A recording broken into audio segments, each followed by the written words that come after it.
Binary with a smile. We'll chant the vibrant sound 3 times. Take a normal breath in, breathe out.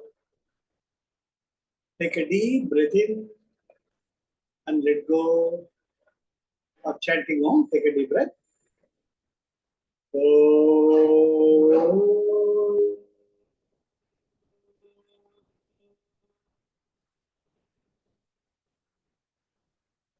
Another deeper breath.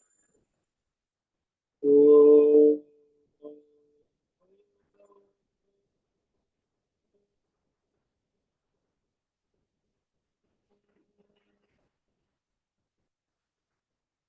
Another deeper breath. Oh.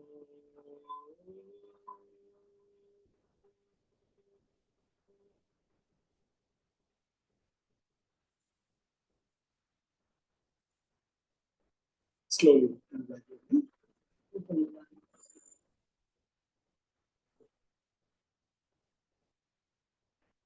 So, நாம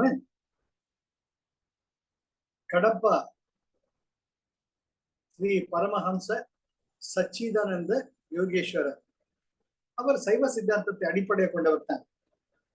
அவருடைய அனுபவங்கள் அது எப்படி ஒரு ஜீவன் பிரம்மத்துடன் ஐக்கியமாறது, அது அரிச்சுவடி போல ஆ ஆ சொல்றது மாதிரி படிப்படியா நம்மளை அழிச்சிட்டு போறது. இது மிக ஒரு அரிதான நூல். பகவான் ரமணர் எடுத்துக்கிட்டா உபதேச சாரம், உபதேச உந்தியா எடுத்த உடனே கர்மம் பயன்தல் உந்தி பெற, கர்மம் ஜடமதால் உந்தி பெற அப்படின்னு ஆரம்பிப்பார். கர்மம் தெரியாதவனுக்கு அது புரியாது.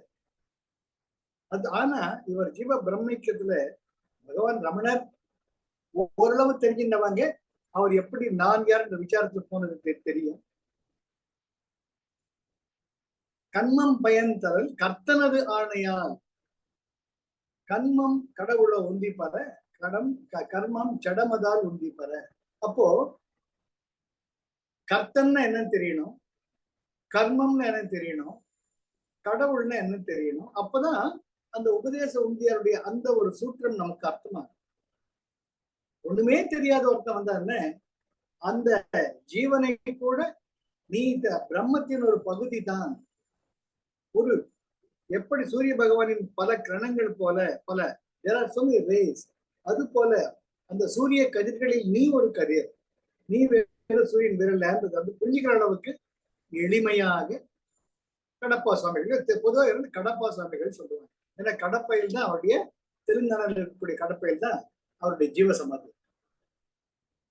சோ அதனால இது மிக எளிமையானது. ஓரளவு நம்மள மாதிரி ஆன்மீகத்துல முன்னேறியவர்களுக்கு இது கொஞ்சம் போர் அடிக்கிற மாதிரி இருக்கும். இருந்தாலும் அவர் சொன்ன வழியில நாம எப்போது எடுத்துட்டோமோ அந்த முழுமையை நம்ம பார்க்கணும். சோ போன வாரம் என்ன பார்த்தோம், நாம எப்படி பிரம்மமே நான் அப்படின்னு சொன்னா புரியாது. 3ஆம் பிறை தெரியவே தெரியாது, மெலிசா இருக்கும். பௌர்ணமிக்கு அப்புறமா பிரதமை விதியை திருதியை வரப்ப தெரியாது. அப்போ அதுவும் அந்த மரம் தெரியுது இல்லை, அந்த மரத்தோட அந்த கிளை மூலமா பாரு அப்படின்னுட்டு தெரிந்ததன் மூலமாக தான் தெரியாத ஒன்றை நாம் சுட்டி காட்ட முடியும். அதன் அடிப்படையில் நீ ஜீவன் பிரம்மம் இருக்குன்னா தெரியாது. இப்ப ஜீவன்னா தெரியுது, நம்ம உசுரோடு இருக்கோம், எல்லாம் மூச்சு வாங்கிட்டு இருக்கோம், நம்ம உயிரோடு இருக்கோம்னு தெரியும். ஆனால் இந்த உடம்பு தான் நான், அந்த அளவுக்கு நமக்கு தெரியும் நம்ம உடம்பு நான் கிடையாது. அப்போ அந்த உடம்பில் இருக்கக்கூடிய நான் என்பது ஜீவன். அப்ப இந்த அண்ட சராச்சரத்தை படைப்பித்து ஒரு சுழற்சி முறையை நடத்தி கொண்டிருக்கக்கூடிய அந்த ஒரு சக்தி தான் பிரம்மம். அப்போ நான் எப்படி பிரம்மமாக முடியும், பிரம்மத்தின் பகுதி என்று நான் எப்படி அறிய முடியும்? எப்படி 3ஆம் பிறையை சுட்டி காட்டுறதுக்கு ஒரு மரம் தேவைப்படுதோ அதை போல நான் பிரம்மம் தான் என்பதை உணர்த்தி கொள்ள, தெரிந்து கொள்ள, தெரிந்ததன் மூலமாகத்தான் தெரியாததை நாம் அடையணும் இல்லையா? வழி உள் அடக்க வலைபடு புட்போல் மனம் அடங்கும் உந்தி பெற, ஒடுக்க உபாயம் இது உந்தி பெற. எப்படி பகவான் ரமணர் நம்ம குருஜி மாதிரி பிராணாயாமம் மூச்சோடன் இணைந்ததுதான் மனம் என்பதை அறுதியிட்டு உறுதியாக கொடுக்கிறார். அதே போல இவர் என்ன சொல்றார் வந்து பிரம்மம் நான் தெரிஞ்சு எப்படி. இவர் என்ன சொல்றார் முதல்ல எடுத்த உடனே இன்னைக்கு பார்க்க நாம பந்தம். பந்தம்னா நமக்கு தெரியுது. என்ன தெரியுது? தலைவலி வந்தா தலைவலிக்குது, அது ஒரு பந்தம். இன்னைக்கு காலையில் ஒண்ணும் இல்லை, இன்னொரு போன் 9840044978 அது சிம் ஒர்க் பண்ணல, there is no சிம் அப்படின்னு வருது. அதை ஆஃப் பண்ணி ஆன் பண்ணா ஒன்றும் பண்ண முடியல. உடனே டென்ஷன் ஆயிடும். அப்படின்னா மெசேஜ் வந்தா எப்படிடா, கூப்பிட்டு எப்படிடா அப்படி. அது போல நம்ம வந்து depend on so many things. அது போல இந்த உடம்பு என்ற கருவியின் மேல் நாம் சார்ந்து இருக்கிறோம். தலைவலி வந்துடுச்சுனா வேற எது மேலுமே கான்சென்ட்ரேஷன் பண்ண முடியல. அடிபட்டு வலிக்கிறச்ச ஒரு நகைச்சுவையை நம்மளால ரசிக்க முடியல. அப்போ நாம இந்த உடம்புடன் முதல் பந்தமே நம்ம உடம்பு தான். உடம்பு சரியா இருக்கிற வரைக்கும் everything will be all right. உடம்பு, மனசு, புத்தி, அகங்காரம். மண், புத்தி, சித்தம், அகங்காரம், இது நான்கும் தான் அடிப்படையில் நம்மை இந்த உலகில் பந்தப்படுத்தி இருக்கிறது. அங்குதான் அவர் ஆரம்பிக்கிறார் அரிச்சுவடி போல. அந்த பந்தமானது ஐம்புலன்களின் வழியாக வெளிப்படுகிறது இல்லையா? மூக்குல வாசனை பார்த்த உடனே ஆஹா ரசம் சாதம் ஞாபகம் வருது, வெஜிடபிள் பிரியாணி ஞாபகம் வருது. உடனே மூக்கு டக்குன்னு get connected to, you get bounded by the biryani. அது போல ஒவ்வொரு புலனுமே நம்மை இந்த உலகத்துடன் பந்தப்படுத்தும். அதுக்குதான் உதாரணம் என்ன கொடுத்தாரு? சப்தத்தினால் சர்ப்பமும், ஓடும் மானின் வால் ஸ்பரிசமும், விளக்கின் பிரகாசத்தில் விட்டில் பூச்சிகளும், தூண்டில் முள்ளில் இருக்கக்கூடிய மாமிசத்தை மீனும், புஷ்ப வாசனையில் எப்படி தும்பிகளும் கவர்ந்தெடுக்கப்படுகின்றனவோ அதை போல் நாம் நம்முடைய புலன்களின் மூலமாக இந்த உலகில் இருக்கக்கூடிய ஒவ்வொன்றின் மூலமும் பந்தப்படுகிறோம். Are you coming with me? This is a first step. இதுதான் முதல் வகையான பந்தம். எப்படி நம்முடைய உடலில் இருக்கக்கூடிய கருவிகளின் மூலமாகவே நம்ம பந்தப்படுறோம். நம்ம உடம்பில்ல, நம்ம தான் உடம்பு நினைச்சுக்கிட்டு நிறைய பேர் இருக்காங்க, அது வேற விஷயம். நாம ஓரளவுக்கு வந்திருக்கோம். இந்த உடம்பு நான் கிடையாது, இந்த உடம்பில் நானே குடியிருக்கிறேன் அந்த ஒரு லெவலுக்கு நம்ம வந்துருக்கோம். இப்போ அடுத்தது அவர் சரிடா, நம்ம உடம்பு புலன்களின் மூலமாக பந்தப்பட்டிருக்கோம், வேறு எதன் மூலமாக பந்தப்பட்டிருக்கிறோம் அப்படிங்கிறப்ப அவர் அதை இரண்டு வகையாக குறிக்கிறார். ஒண்ணு பாகிய பந்தம், இன்னொன்னு அந்தர பந்தம். பாகியன்னு வெளியே, அந்தர்னா உள்ள. அந்த பாகிய பந்தம்ங்கிறது என்ன? என் வீடு, என் மனைவி, என் புத்திரன், என் பூமி, என்னோட car, etcetera etcetera etcetera. I, me, my, my, இதெல்லாம் எது எது இருக்கோ எல்லாமே பந்தம் இல்லையா? புது கார் வாங்குறோம், அந்த கார் வாங்கணும் தினம் தொடச்சு பழப்பழன்னு பாக்குறேன் நான், அது பந்தம். கார் சுத்தமா இருக்கணும்னு நினைக்கிறது வேற, தொடச்சு பாத்துக்கிறது. ரெண்டாவது, புது வீடு வாங்குறோம், அன்னைக்கு கிரக பிரவேசம், சரி எல்லாம் வரிசையா உட்காந்துருக்காங்க பந்தியில. வந்தவங்க இன்னும் கை தவறி என்ன அது செவுத்து மேல உங்க புளி குழம்பு புளி குழம்பு கவுந்து பார்த்தா செவுறு எல்லாம் கலந்து புளி குழம்பு. அத வந்து கொட்டினவனா அதை பத்தி கவலைப்படுறது கிடையாது, சாப்பிட்டு வந்தவனா கவலைப்படுறது கிடையாது. ஆனா அது கருப்பா இருக்குது, தொடச்சா போக மாட்டேங்குது. இதோட காஃபி வேற சிந்திடுது, அந்த காஃபி வேற மொபைல் அந்த மார்பிள் ஸ்லாப் அதுல அப்படியே ஊறிடுது, அது தொடச்சாலும் போக மாட்டேங்குது. நிம்மதியா இருக்க முடியுமா? முடியாது. கிரகப்பிரவேசம் அதுவாமா என்னத்த பண்ணி தொலைச்சாருங்க அப்படின்னுட்டு வந்தவங்க போயிட்டாங்க, நடந்ததை பத்தி கவலைப்பட்டு பிரயோஜனம் கிடையாது. ஆனா மனசு தவிச்சது இல்லையா? அது எல்லாருக்குமே இயல்பு. என்னன்னா இவர் கடப்ப சுவாமிகள் வரிசையா ஸ்டெப் பை ஸ்டெப் வர்றார், அதுதான் அவருடைய அழகு. சோ முதல்ல நாம் என் வீடு, என் மனைவி. அப்படின்னா கணவனுக்கு மனைவி, மனைவிக்கு கணவன். ஏதாவது உடம்பு சரியில்லைன்றப்ப மனசு வந்து நீங்க எவ்வளவு முயற்சி பண்ணாலும் முடியாது. அப்புறம் பந்துக்கள், பானோட பையன் ஆனந்த் அட்மிட் ஆயிட்ட ஹாஸ்பிட்டல்ல. என்னதான் நீங்க கான்சென்ட்ரேட் பண்ணாலும் ஐயோ பையனுக்கு எப்ப நல்லா ஆகும், நல்லா இருக்கணுமே, இதுக்காக பானு நமக்கு எவ்வளவு அலையறாங்க, எவ்வளவு பணம் செலவாகுது, இது போல பல பல நினைவுகள் தவிர்க்க முடியாது. அது ஒரு வகை பந்தம்ங்கிற. இது மட்டும் அப்படியே எக்ஸ்டெண்ட் ஆறுது.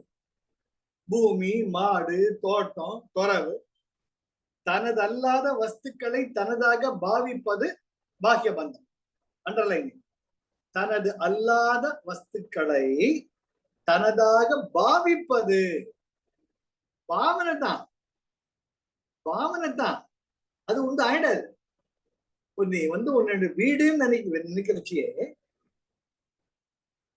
லோன் இன்ஸ்டால்மெண்ட் கட்டாகிட்டு பேங்க் எடுத்துன்னு போயிடும். நீ எது என்னோட வீடுன்னு நினைச்சிட்டு இருந்தியோ அது உன்னோட, எதை பாவித்து இருந்தியோ அது உன்னோட வீடு கிடையாது.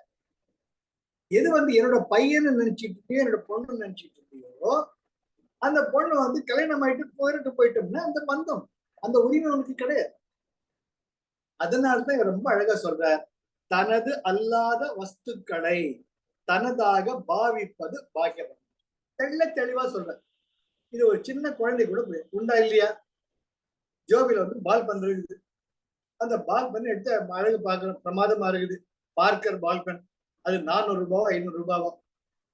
அது இது எழுதுறப்ப டங்கு கீழே விழுந்து மறுபடியும் எழுதி பார்த்தா எழுதி பார்க்க மாட்டேங்க. மனசு கஷ்டப்படுதா இல்லையா? ஆனா நடந்துடுது, ஒண்ணும் செய்ய முடியாது. அதனால தனது அல்லாத வஸ்துக்களை தனதாக பாவிப்பது பாக்கியபந்தம். அந்தர்பந்தம் என்ன? அந்தர்பந்தம் சொல்றார், கவலையா படாத, நிறைய வச்சிருக்க உள்ளார.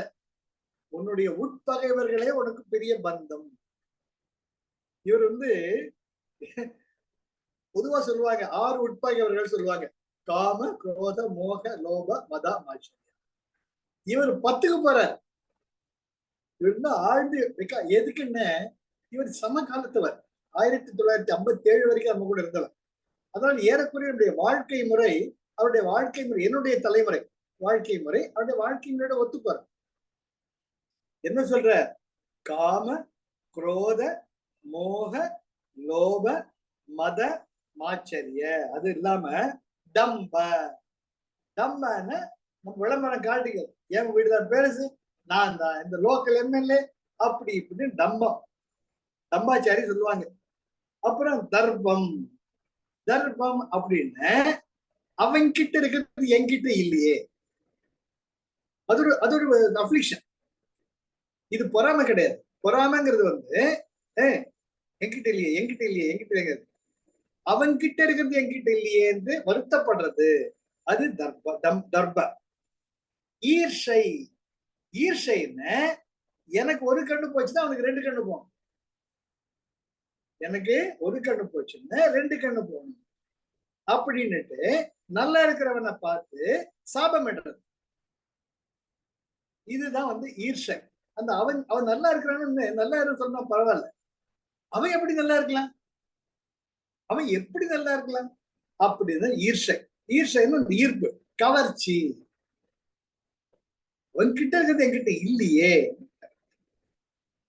அடுத்தது அசூயை. அசூயைன்னா வெறுப்பு. காரண காரியம் இல்லாமயே ஒருத்தர் வெறுக்கிறார். அவர் பாட்டு ஐயோ பாமா போயிட்டு இருப்பார், போறான் பாரு எப்படி இருக்கான், ராட்சச மாதிரி இருக்கு. அவன் பாட்டுக்கு போனா உனக்கு என்ன போச்சு. அதனால ரொம்ப அழகா நம்ம கடப்பா சுவாமிகள் 10 குணங்கள் 10 பந்தங்களை உனக்குள்ள வச்சிருக்கேன். பொதுவா 6 தான் சொல்லுவாங்க, நான் சொல்றேன் உனக்கு 10 இருக்குது. என்னது? காம, காமம்னா லஸ்ட், காம உணர்வு. குரோதம், குரோதம்னா வெறுப்பு, வெறுப்பு வேற. அதே நேரத்துல காழ்ப்பு உணர்ச்சி வேற. இங்க குரோதம்ங்கிறது காழ்ப்பு உணர்ச்சி, நமக்கு வேண்டியவன் வேண்டாதவன் நினைக்கிறேன். ஈர்ஷை வந்து அவன்கிட்ட மட்டும் இருக்கே, எங்கிட்ட இல்லையே. எனக்கு ஒரு கண்ணு போச்சா 2 கண்ணு போனான். அவன் பாட்டு ஐயோ அனுபவம் சம்மதமே இருக்காது, அது ஈர்ஷை. அசூயைங்கிறது காரணமே இல்லாம ஒருத்தர் கெட்டு போனோம்னு நினைக்கிறது, ராட்சச குணம். மோகம் என்பது அப்செஷன், இது வேணும் அது வேணும் எல்லாம் வேணும். லோபம்ங்கிறது கருவித்தான், நான் ஏன் கொடுக்கணும், அவங்க சம்பாதிச்சுக்கிட்டுமே எனக்கு நான் வந்தது அப்படின்னு நினைக்கிறது. மதம், நான் தான் எல்லாம். ஈகோ. மாச்சரியம் என்பது பொறாமை. பொறாமை என்கிட்ட. இது இந்த 10 குணங்களை அவர் சொல்றார். அவர் சொல்ற இந்த பந்தத்தில் இருந்தாலும் பாகிய பந்தத்தில் இருந்தாலும் வெளிப்பட்டுடலாம். ஏன்னு கணவரும் மனைவியா செத்து போயிட்டாங்கன்னு மனைவி அவ்வளவுதான். அவருக்கு 1 மாசம் 2 மாசம் மனைவி செத்து போயிட்டாவோ கணவன் செத்து போயிட்டாலும் ராத்திரி பசிக்காம இருக்க போகுது. 4 பேர் சொல்லுவாங்க, என்னமா கொஞ்சம் காஃபியாவது குடி. வேணாம், அவரே போயிட்டாரு, எனக்கு என்ன வேணும், வாழ்க்கையில ஒண்ணுமே கிடையாது, ஒண்ணுமே வேணாம், பசிக்கிற மாதிரி கொஞ்சம் காஃபி குடிமா. சரி குடு. Coffee will become dinner, dinner will become breakfast, breakfast will become lunch, so on so fourth. பேரம் பேத்திங்களா சுத்திக்கிறச்சு. தலைவர் இருந்தா என்ன இல்லாட்டி அந்த வாழ்க்கை அது இயல்பு. இது யாரையும் அதுதான் மனித வாழ்க்கை. அந்த பந்தத்தில் இருந்தாலும் விடுபட்டுதான்டா. ஆனா இந்த பந்தம் வந்து வெளியில இருந்து வந்து திருடுறாங்க. இந்த உள்ள திருடுறாங்க பாருங்க. அது நீயா வந்து திருநாளுடைய அந்த திருடனாக முடியாது. என்னது அழகான பாட்டு. திட்டம் போட்டு திருடுற கூட்டம் திருடி கொண்டே இருக்குது, அதை சட்டம் போட்டு தடுக்கிற கூட்டம் தடுத்து கொண்டே இருக்கு. திருடனாய் பார்த்து திருந்தாவிட்டால் திருட்டை ஒழிக்க முடியாது. அது போலதான் குருஜி ரொம்ப அழகா அட்வான்ஸ் கோர்ஸ்ல உனக்கு எந்த உணர்வுகள் வந்தாலும் அந்த உணர்வை உன்னிப்பா பார். அந்த உணர்வு என்னன்னு அதை வெறுக்காத, தடுக்காத. இப்ப காம உணர்வு வருது. அந்த காம உணர்வு வந்து உடனே காம வசப்படாம இந்த உணர்வு என்னை ஏன் இந்த பாடப்படுத்து, இது என்னது, இதனுடைய பர்பஸ் என்ன, இந்த உணர்வு எதுக்காக எனக்கு இருக்குது, இந்த உணர்வின் மூலமாக எனக்கு நல்லதாகுமா கெட்டதாகுமா, யார் மூலமா யார்கிட்ட இந்த உணர்ச்சியை வெளிப்படுத்தணும், அவங்களுக்கு இது நல்லதா கெட்டதா, இந்த மாதிரி ஆராய்ச்சி பண்ணீங்கன்னா பிரச்சனையே கிடையாது. உட்பகைவர்களை அதுதான் வந்து பிரதிஷேதா அப்படிப்பாங்க. அதாவது பதஞ்சலி யோக சூத்திரா மாற்று குணங்களை டெவலப் பண்ணுங்க.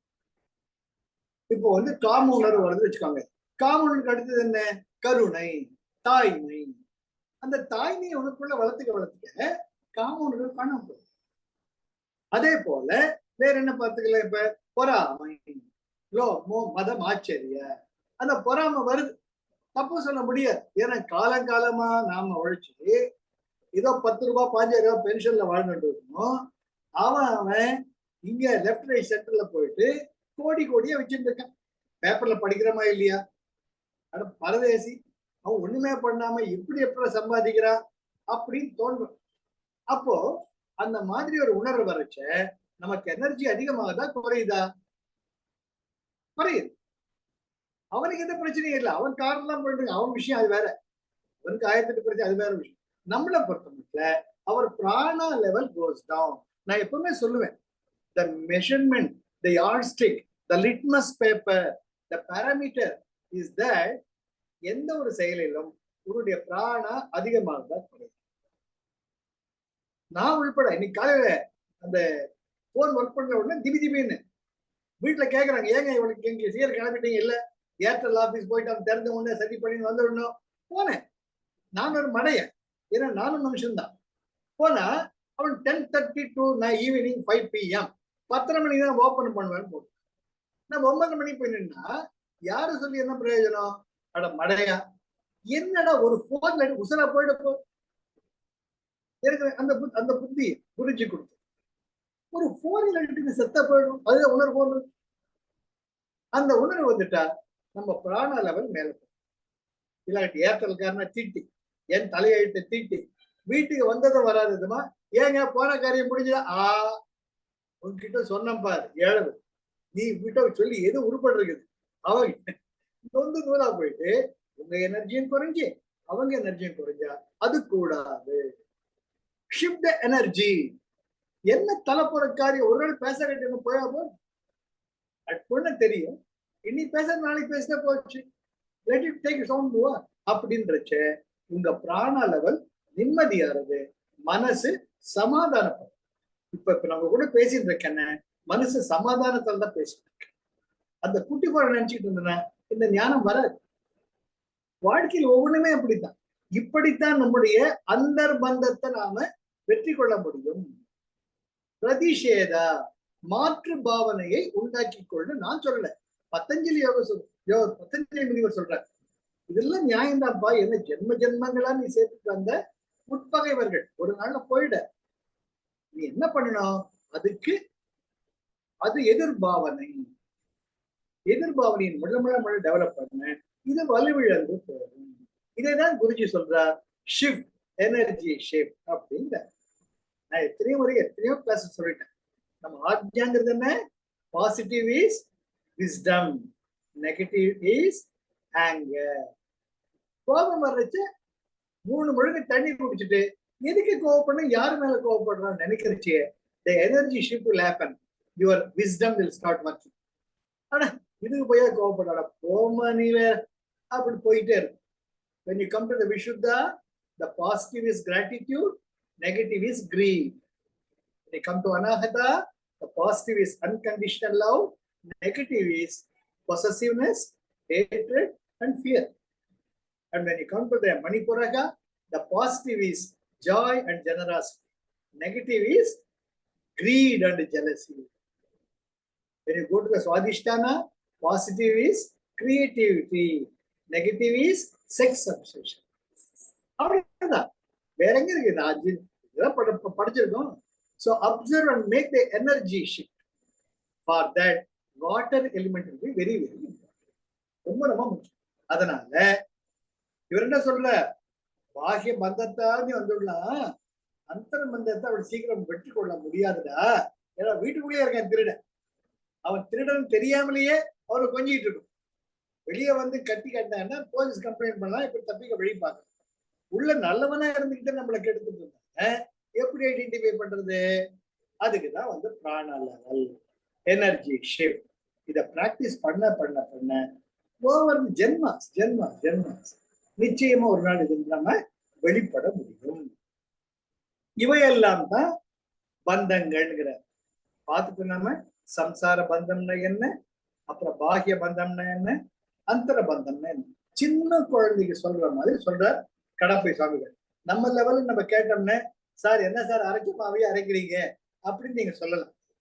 ஆனால் என்ன பொறுத்த மட்டும் இவருடைய ஒவ்வொரு சாப்டரையும் படிக்கிறச்சுதான் அவர் எப்படி ஒரு அம்மாவா நம்மளை கைப்பிடிச்சு கூட்டிட்டு போறாங்க, ஒரு நன்றி உணர்வு நமக்கு தானாக வரும். அடுத்து எங்க போற, ஈஷண திரயங்கள். ஈஷணா, ஈஷணனா நம்மளை கவர்வது, திரயம்னா 3, நம்மை கவர்ந்து வைத்திருக்கக்கூடிய 3 கவர்ச்சி எது அப்படிங்கிறது அவர் என்ன சொல்றார், தாரேஷனை, புத்திரேஷனை, தனேஷன். இந்த 3 ஈஷணைகள், இந்த 3 பந்தங்கள் ஜென்ம ஜென்மங்களாக வருவது, இது கிட்டே நீ ஜாக்கிரதையாகிறது. அப்படி come step by step with me, very important, very very constructive and step by step leading. எனக்கு அதுதான் இவரோட ரொம்ப மரியாதை, ரொம்ப பிடிக்கும். ஈஷண திரயங்கள் என்ன, தாரேஷனை, மனைவி மேல கொள்ள ஆசை, அப்படியே உள்ளங்கையில தாங்கி அப்படியே இதுல நம்ம அந்த யோசிச்சு பார்த்தோம்னா, சார் ஒரு நிமிஷம் யோசிச்சு பாருங்க, மூஞ்சி காட்டி திட்டி வெறுக்கிறவங்க எனக்கு புரியாது, எப்படி ஆசை வரும்? அது என்னோட லெவல். மனுஷன் தெரியாது. அவன் பொண்ணா இருந்தானே, புருஷனா இருந்தானே, மனைவியா இருந்தானே, கணவனா இருந்தானே, மனைவியினுடைய ஒப்புதல் இல்லாமல் அவளை தொடுவது கூட தவறு அப்படின்னு மகாத்மா காந்தி சொல்றார். ஒருவருடைய அனுமதி இல்லாமல் அவர் பொருள்களை பார்ப்பதும் தவறு. இதுல எனக்கு ஜெயஸ்ரீ கிட்ட ரொம்ப மரியாதை. எனக்கு அவங்க போன் அவங்க போன் தான், நானும் மரியாதை காட்டும். என்னோட போன் என்னோட போன் தான். அது வந்து நம்ம எந்த போன் வருது நம்ம கொடுக்கலாம், இந்த போன்ல என்ன இருக்கு பார்க்கலாம் அன்றது அது பைத்தியகாரத்தனம், அது உதவாது. அங்கதான் ஈசனை வந்துடும். இன்னும் வச்சிருக்கார் அவர், பேங்க் பேலன்ஸ் எவ்வளவு வச்சிருக்கிறார், இன்னும் எவ்வளவு கட்டியிருக்கிறார், எனக்கு ஒன்றும் சொல்லலையே, இந்த கிரெடிட் என்ன கிரெடிட் அப்படிங்கிறத. இதுதான் ஈஷ்ண திரயங்கள். தாரேஷனை, மனைவி மேல் கொள்ள ஆசை. புத்திரேஷனை, பையன் மேல பையன், ஐயோ எம் பையன் எம் பையன் எம் பையன். இதனால எத்தனை பேர் டென்ஷன் ஆயிருக்காங்க, எத்தனை பேருக்கு டிப்ரெஷன் வந்திருக்கு, எத்தனை பேருக்கு பிபி வந்திருக்கு. அடுத்தது என்ன? தனேஷனை. இந்த தனேஷனில் எல்லாம் வந்துடும். சகல விதமான ஐஸ்வர்யங்கள், காரு, வீடு, பங்களா, ரூபா, பணம், நகை, இது எல்லாமே. அதனால இதெல்லாம் வரிசையா அவர் சொல்லிட்டு வர்ற ஈஷண திரயங்கள்னு சொல்லுவாங்க. ஆக மனைவி மேல் இருக்கக்கூடிய கவர்ச்சி, புத்திரர்கள் மேல் இருக்கக்கூடிய கவர்ச்சி, பொன் வெள்ளி மேல்.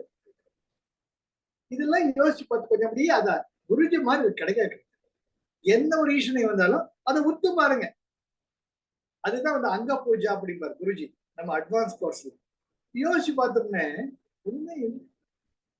ஆனால் அதை மொள்ள மொள்ள மொள்ள நம்ம மெச்சூர் பண்ணி, ஏன் இந்த ஜீவனானது பிரம்மத்தோட ஐக்கியம். அதனால அவர் என்ன சொல்றார்? முக்தி. முக்தின்னு என்ன? அவரே சொல்றார் விடுதலை. குருஜி சொல்றோம், எக்ஸாம் முடிஞ்ச உடனே பையன் என்ன பண்றான், புக்ஸ் ஒரு பக்கம் வீசாட்டிடுறான்.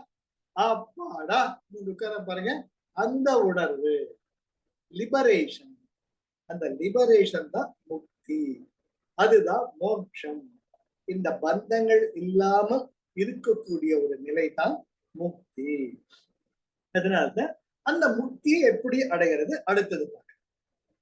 ரொம்ப அழகா சொல்லிட்டார், இதெல்லாம் உன்னை பந்தப்படுத்துன்னு சொல்லிட்டார். அதுக்கு அடுத்தது நீ முக்தியை நோக்கி போகணுமோ இல்லையோ, நீங்க ஒரு நிமிஷம் யோசிச்சு பாருங்க. சார் இந்த உடம்புல இன்னைக்கு போன் சரியில்லை, ரிப்பேர் பண்ணிட்டான். அது ஒரு நாளோ 2 நாளோ அவன் சிம் கார்டு மாத்தி தரானோ ஏதோ ஒரு ஆப்னால் நம்ம வேர்ல்ட் கான்டாக்ட் வந்து ஒரு 2 நாள் எல்லாம் போகலாம், ஓகே. அதே போல network etcetera etcetera etcetera. Suppose காது கேட்காம போச்சுன்னு வச்சுக்கோங்க, கை கால் வராம போச்சுங்க, எங்க போய் ரிப்பேர் பண்ணிப்பீங்க? அதை ஏர்டெலுக்கு போய் ரிப்பேர் பண்ண முடியும். சார் எனக்கு காது கேட்கல, சிம் கார்டு கொஞ்சம் மாத்தி கொடுங்க. சார் காது கேட்கலையா, நாங்க போன் தான் ரிப்பேர் பண்ணுவோம், உங்க உடம்பு ரிப்பேர் பண்ண முடியாது. அப்படியே திரும்பி பாருங்க, சிம்ஸ் ஹாஸ்பிட்டல் இருக்குது, லட்சமா கட்டுங்க, அப்போ கூட வைக்கிறோம், நியூ கேரண்டி. நீங்க அந்த நீங்க இந்த போர்ட்டிகோ கிட்ட போய் கார் நிக்க வேண்டியதுதான். யாரு பேஷண்ட் பார்க்க மாட்டாங்க, கப்புன்னு ஸ்ட்ரெச்சர்ல போட்டு எமர்ஜென்சி அனுப்பிடுவாங்க. அது போல இந்த உடம்பு போச்சுன்னு எங்க ரிப்பேர் பண்றது? அதுதான் பகவான் ரமணர் சொன்னார், இந்த உடம்பே ஒண்ணு கிடையாதுடா. இந்த உடம்ப என்னது, நந்தவனத்தில் ஒரு ஆண்டி அவன் 4-6 வாரமாய் பியவனை வேண்டி கொண்டு வந்தான் ஒரு தோண்டி, அதை கூத்தாடி கூத்தாடி போட்டுடைத்தாடி. அது போல அம்மா வயிற்றுல உருவானது இந்த உடம்பு. ஆக இந்த உடம்பை கொடுத்தது ஒரு கர்த்தா, இறைவன். அந்த இறைவன் கிட்ட பிரார்த்தனைகள், நம்ம முன்னோர்கள் மாதிரி யாருமே பிரார்த்தனை பிரார்த்தனை பிரார்த்தனை. 2வது இந்த உடம்புங்கிறது கர்மோ பாத்திரம். நாம் கொண்டு வந்த வினைகளை அனுபவித்து தீர்க்க வேண்டியதற்கான ஒரு பாத்திரம். அந்த ஒரு ஞானம் வந்துடுத்துன எப்பவுமே இருக்கும். த பெயின் இருக்கும், ஆனா suffering is your choice. Guruji ரொம்ப சொல்லுவாங்க. வலி இருக்கும், ஐயோ ஐயோ ஐயோ நம்ம சரி என்னது பண்றது, முதுகு வலி வருது, தலைவலி வருது, தலையா கழட்டி வைக்க முடியும். அது போல இந்த உடம்புங்கிறது கர்மோ பாத்திரம். அந்த ஒரு ஞானம் வரணும், இந்த உடம்பு நான் இல்லைன்னு. அதுதான் குருஜி பகவான் ரமணர் ரொம்ப ரொம்ப அழகா சொல்லிட்டே இருப்பார். இந்த உடம்பு நீ கிடையாது, இது கர்ம பாத்திரம். கர்ம வினைகளை தீர்ப்பதற்காக நீ கொண்டு வந்த பாத்திரம். இளையராஜா ரொம்ப அழகா சொல்வார், பிச்சை பாத்திரம் ஏந்தி வந்தேன் ஐயனே என் ஐயனே அப்படின்ற ஒரு அழகான பாட்டு இளையராஜா அவரே கேட்ட பாட்டு. அது போல நமக்கு தெரியாது, அதை வச்சுட்டு நம்ம இருக்கோம். அதனாலதான் அவர் என்ன சொல்ற, நேர் சொன்ன ஆசா பாசங்கள் காம குரோதாதிகள் இவைகளிலிருந்து வெற்றி கொள்ள யோக சாதனையாலும் ஆத்ம விசாரணையாலும் 2ஆல தான் முடியும் அப்படின்னு எல்லாருமே சொல்லியிருக்கிறோம். பதஞ்சலி கூட சொல்லியிருக்கிறார், அஷ்டாங்க யோக செய், இல்லா காட்டி சரணாகதி. யோக சாதனை. யோக சாதனைங்கிறது நம்ம குருஜிக்கு இணையான எதுவுமே கிடையாது. Come what me, keep doing the yoga. Number 2, ஆத்ம விசாரணை. கடவுளே, என்னை படைத்து விட்டாய், நான் ஏறென்று எனக்கு தெரியவில்லை, என்னை நீ கைப்பிடித்து அழைத்து செல்வாயாக. அதுதான் கோவில்கள், பூஜைகள் எல்லாமே இருக்கு. அங்க நம்ம கேட்க வேண்டியதே, நான் யார் என்ற விளக்கத்திற்கு எனக்கு விளக்கத்தை கொடுங்க, எனக்கு ஞானத்தை கொடுங்க. நிச்சயமா பிரார்த்தனை பண்ணா அதுதான் உண்மையான பிரார்த்தனை. ஆக இப்ப நம்ம முக்தி என்பது விடுதலை. எது விடுதலை?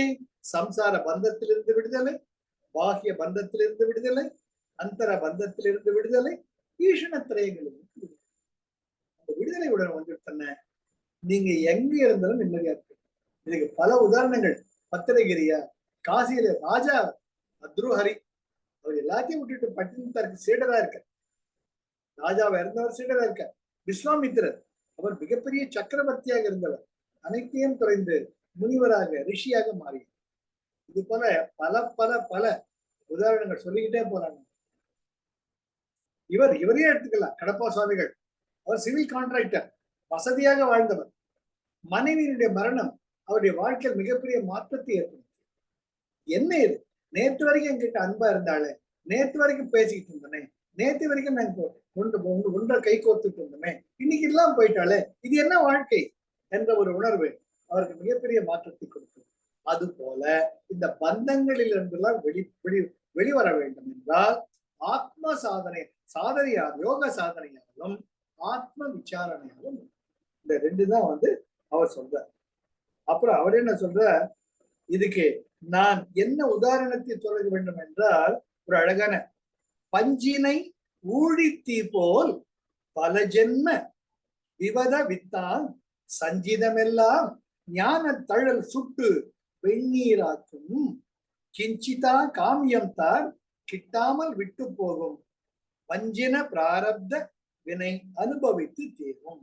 ரொம்ப அழகா சொல்றது. விஞ்சின பிராரப்த வினை அனுபவித்து தீரும். பிராரப்த கர்மம் அனுபவிச்சுதான் வேணும். கீழே விழுந்து அடிப்படும். அந்த அடிப்படுறதுதான் பிராரப்த கர்மம். இந்த நேரத்துல இது நடக்கணும்ன்றது கர்மம். இந்த நேரத்துல செல்போன் வேலை பண்ணக்கூடாது, நீ இல்லாம தலையணும்ன்றது விதி. அதை ஏத்துக்கோ. விஞ்சின பிராரப்த வினை அனுபவித்து தீரும். அதை கொடி கடிஞ்சிக்காது. என் தலையெழுத்தைய விதி தீர்ந்து. கிஞ்சிதா காமியம் தான் கிட்டாமல் விட்டு போகும்.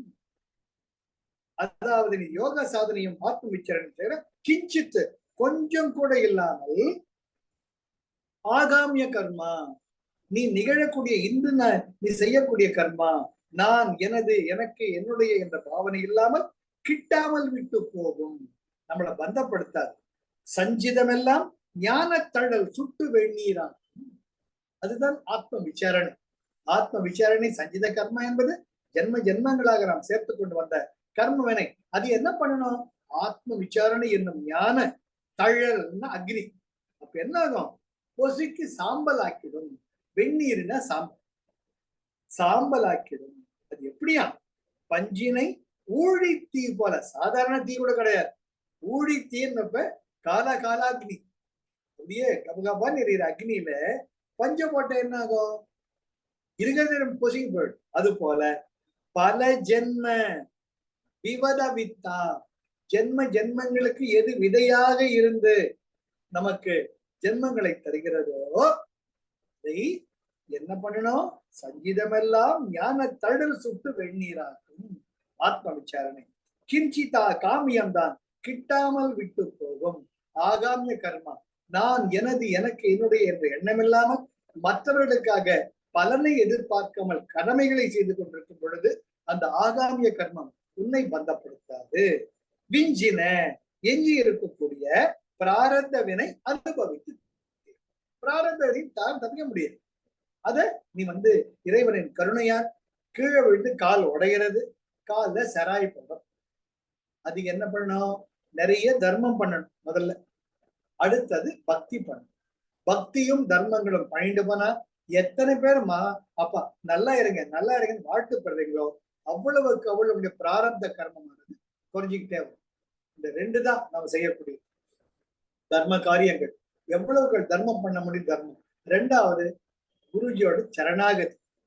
கடவுளே என்னை காப்ப, இது ரெண்டு தான் நம்ம பிராரப்த கர்மத்தை தர்மங்கள் அண்ட் தர்மங்கள் இங்க அன்கண்டிஷனல் இஸ் ஆல்சோ எதையும் எதிர்பார்க்காத அன்பு. இந்த அன்பு செலுத்திட்டே வாங்க. எத்தனை பேர் உங்களை வாழ்த்துறாங்களோ அத்தனையும் பிராரப்த கர்மா போய்கிட்டே இருக்கும். அதுதான் தான தர்மங்கள் பண்ணுங்க. அடுத்தது சரணாகதி. குருஜி என்னோ பண்ணிட்டேன், தெரிஞ்சோ தெரியாமலோ அறிந்தோ அறியாமலோ பண்ணு என்ன காப்போம். அதுதான் நமக்கு. இதுக்கு அவர் என்ன சொல்றார்? கைவல்யம் பிரமாணம். கைவல்யம்ங்கிற முக்தி. இதை மட்டும் நீ பண்ணிட்டு வந்தீங்கன்னா I promise that you will be liberated அப்படின்னு நான் சொல்லல, கடப்பா சுவாமிகள் ரொம்ப அழகா. இன்னைக்கு பந்தங்களை பார்த்தனாம அது எப்படி வெளிப்படுறதுன்னு வழி சொல்லிட்டு நாம. இது நம்ம ஸ்டெப் பை ஸ்டெப் இதெல்லாம் ஏற்கனவே நமக்கு தெரியும். இருந்தாலும் அவர் மொழி வாயிலாக எப்படி ஸ்டெப் பை ஸ்டெப் எடுத்துட்டு போறாருன்னு மிகவும் அரிதாக இருக்கக்கூடிய ஒரு நூல் தான் இந்த ஜீவ பிரம்மைக்கிய வேதாந்த ரகசியம். இந்த கடப்பா சுவாமிகள் சொன்னாம இன்னைக்கு இது போதும். அடுத்த வாரம் இதனுடைய தொடர்ச்சியை நாம பார்க்கலாம். ரொம்ப அழகா அப்படியே எடுத்துட்டு போவார். ரொம்ப விஸ்தாரணமா அவர்கள் வள்ளலார் கோட் பண்ணியிருக்கார். அப்பர், சுந்தரமூர்த்தி நாயனார், பட்டினத்தார், வேதங்கள், உபநிடதங்கள், தாயுமானவர், ராமலிங்க வள்ளலார், இப்படி பலவித பெரியோர்களுடைய வாக்குகளை எப்படி பகவான் ரமணர் பன்னூல் கூறும் உண்மை, நான் சொல்லலப்பா பன்னூல் கூறும் உண்மை அப்படின்னு சொல்றாரோ அது போல இந்த பார்த்தோம்னா அந்த மாதிரி நம்ம பகவான் ரமணர் சொன்ன மாதிரி பன்னூல் கூறும் உண்மை போல பல பெரியவர்களுக்குரிய கூற்றுக்களையும் பாடல்களையும் அங்கே இடை செருகல்களாக வைத்து நம்ம மிக விளக்கமாக ஒரு சின்ன குழந்தை கைப்பிடிச்சு போற மாதிரி போறாரு. அடுத்த வாரம் பார்க்கலாம். சோ கைவல்யம் வரைக்கும் வந்திருக்கோம். நாம எப்படி பந்தங்கள் அதுல இருந்து எப்படி விடுபடணும்னு பார்த்துருக்கோம். இதை அப்படியே அசை போட்டுக்கிட்டே இருங்க. இதுதான் இல்லையா சமணம், மனனம், நிதித்தியாசனம். அது அப்படியே அசை போட்டுட்டு தான் life is love, life is Joy, life is enthusiasm. வேற என்ன கேட்கறதா இருந்தா கேளுங்க, ஷேர் பண்ணிக்கோங்க. அந்த ஊழித்தி சொன்னீங்கல்லம்மா, ஊழித்தி சொன்னீங்க இல்லையா? ஊழித்தி ஞானத்தாளு சொன்னீங்க இல்லையா? ஞானத்தாளு இதுல சொல்ல ஊழித்திங்கிறது கேட்டாஸ்ட்ராஃப். இப்ப பெரிய சுனாமி வருது, புரியுதா? கர்மமாவது எனக்கு அப்படியே அடிச்சுட்டு போயிடுதோ இல்லையோ, அது போல காலாக்னி எரிமலை குமுறுது இல்லையா? அந்த எரிமலை என்ன பண்ணுது? இருக்கிறது இல்லாதது எல்லாம் அடிச்சுட்டு போயிடுது இல்லையா? புசிக்கிட்டு இல்லையோ? ஊழித்தி. ஊழித்திங்கிறது யுக யுகங்களாக யுகங்களை முடிக்கும் காலத்துல வரக்கூடிய அனிஹிலேஷன் இல்லையா? படைப்பு, காத்தல், அழித்தல். அந்த அழித்தல் தான் காலாக்னி. அதுதான் நம்ம கால பைரவர் அப்படின்னு சொல்லுவோம். அதுதான் ஊழித்தி. எப்படி காணாம போதோ அது போல கர்ம வேலைகள்லாம் காணாம போதுங்கிற. அப்ப அந்த ஞானத்தழல்மா, ஞானத்தழல் யோக சாதனை, ஆத்ம விசாரணை பண்ணிட்டாரு, ஆத்ம விசாரணை பண்ணிட்டாரு. அதுதான் ஞானத்தழல். சரி, தேங்க்ஸ். ஜெய் குரு. ஜெய் குரு சார். இந்த வாரம் நீங்க நடத்துறது நெக்ஸ்ட் வீக் கொஞ்சம் பிஃபோர் ஆரம்பிக்க முடி கொஞ்சம் ரீகேப் அப்படியே கண்டினியூட்டி கொஞ்சம் இது பண்ணி ஒன்ஸ் மோர். ஏன்னா இதனால இந்த வாரம் கொஞ்சம் ரொம்ப இன்ட்ரெஸ்டிங்கா நம்மளுக்கு பர்டேனிங் டு அஸ்ஸா இருக்கு. கொஞ்சம் நீங்க திருப்பி இதை இது பண்ணிட்டு டேக் இட். இது ரொம்ப அழகு, ரொம்ப அழகு. இந்த புத்தகம் 1058 பக்கம். அவ்வளவு விஸ்தாரமா எழுதியிருக்காரு அவர் அனுபவங்கள் எல்லாம். இப்போ ஒரு 300 பக்கம் படிச்சிருக்கேன். அதுல போய் ஷேர் பண்ணிருக்கேன் உங்களோட. அவ்வளவுதான். நிறைய ஸ்டெப் பை ஸ்டெப் இருக்கு. அப்பதான் தெரியுது எப்படி தனக்கு வந்த சந்தோஷம் எல்லாருக்கும் கிடைக்கணும்னு ஒவ்வொரு சத்குருவும் நினைக்கிறாங்க. அவரவர்கள் வழி அழகு. நதிகள் பலவாக இருந்தாலும் சேருமிடம் கடல் போல லட்சியங்கள் பலவாக இருந்தாலும் வழிமுறைகள் பலவாக இருந்தாலும் அவர்கள் நம்மை சேர்க்கக்கூடிய லட்சியம் தான். அது போல ரொம்ப அழகு. யாரா எப்படி இருக்க? சென்னை வந்துட்டியா?